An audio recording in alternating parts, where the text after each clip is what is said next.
অস্ট্রেলিয়ার প্রধানমন্ত্রী অ্যান্থনি অ্যালবানিজের বিরুদ্ধে ইসরায়েলের সঙ্গে বিশ্বাসঘাতকতার অভিযোগ তুলেছেন দেশটির প্রধানমন্ত্রী বেনিয়ামিন নেতানিয়াহু। নেতানিয়াহু দাবি করেন, অস্ট্রেলিয়ার ইহুদি সম্প্রদায়কে পরিত্যাগ করেছেন প্রধানমন্ত্রী। গত কয়েকদিন ধরে দুই দেশের মধ্যে বাড়তে থাকা কূটনৈতিক টানাপোড়েনের প্রেক্ষাপটে এ মন্তব্য করেন তিনি। গতকাল মঙ্গলবার নেতানিয়াহু আরও বলেন, ইতিহাস অ্যালবানিজকে মনে রাখবে, যেমন তিনি আছেন একজন দুর্বল রাজনীতিক হিসেবে। একমাত্র স্মার্ট সিটি বসুন্ধরা, আধুনিকতায় এক ধাপ এগিয়ে। এর আগে সোমবার অস্ট্রেলিয়ার সরকার নেতানিয়াহুর জোটের কট্টর ডানপন্থী সদস্য শিমচা রাথম্যানকে দেশটিতে প্রবেশে নিষেধাজ্ঞা দেয়।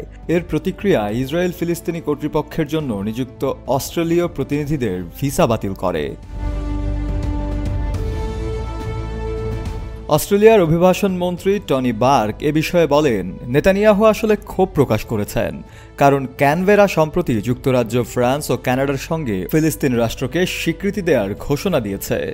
গত বুধবার অস্ট্রেলিয়ান ব্রডকাস্টিং কর্পোরেশনকে দেয়া সাক্ষাৎকারে বার্ক বলেন, শক্তি মানে কতজনকে আপনি হত্যা করতে পারবেন বা কতজনকে না খাইয়ে রাখতে পারবেন সেটা নয়।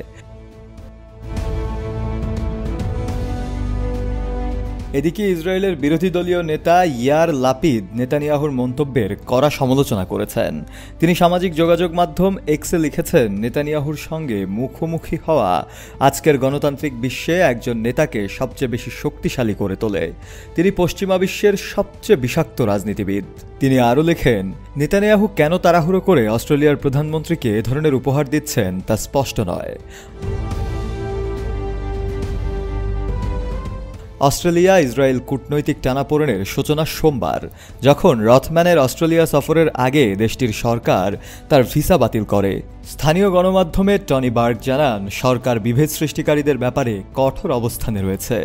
তিনি আরও বলেন, আপনি যদি ঘৃণা ও বিভেদের বার্তা নিয়ে অস্ট্রেলিয়ায় আসতে চান, তবে আমরা আপনাকে এখানে চাই না। এর আগে 2022 সালে বার্ক ইসরায়েলের সাবেক বিচারমন্ত্রী আয়েলেচ শাকেদের ভিসাও বাতিল করেছিলেন। রথম্যানের ভিসা বাতিলের কয়েক ঘন্টা পর ইসরায়েলের পররাষ্ট্রমন্ত্রী গিডিওন সার ঘোষণা দেন, ক্যানবেরায় অবস্থিত ইসরায়েলি দূতাবাসকে নির্দেশ দেওয়া হয়েছে যেন অস্ট্রেলিয়ার যে কোনো সরকারি ভিসার আবেদন অন্তত সতর্কভাবে পরীক্ষা করা হয়। শফিউল মাওলা, কালের কণ্ঠ।